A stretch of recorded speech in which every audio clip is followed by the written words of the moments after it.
nagsagawa ang Philippine Drug Enforcement Agency ng isang anti-drug operation kasama ang PNP, PDIG, SOU at RDOU ng Ordaneta Police Station. So naging matagumpay po ang isinagawang bypass operation labang kay alias Aki na humigit kumulang ay nakakumpiska ng mga 75 grams of shabu doon po sa nasasabing anti-drug operation, ma'am.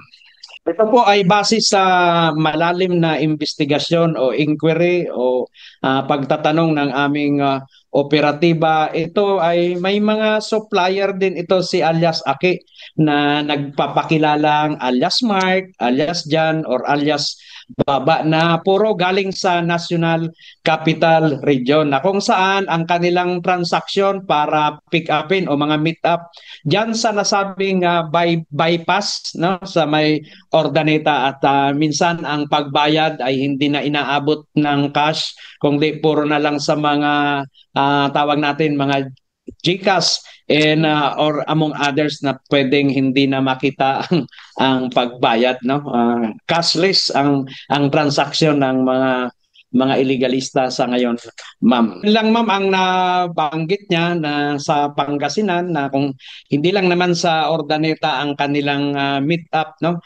either dyan sa National Highway ay paiba-iba sa bawat pag-deliver ng droga. Alam niyo naman itong mga illegalista ma'am ay mauutak ito kung sabi sa salitang kuhan is advance mag-isip no.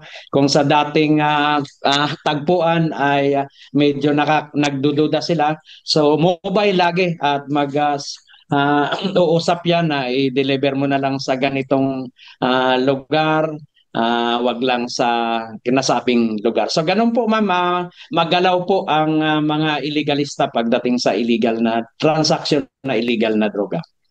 Yung suspect ma'am na si alias Aki ay prinoproseso na ng aming mga operatiba ang lahat ng mga documentary requirements, pati yung chemistry report and yung mga appliance reports para isampa sa prosecutors ang kaso para litisin siya sa kasong paglabag sa Republic Act 9165 or otherwise known as the Comprehensive Dangerous Drug Act of 2002.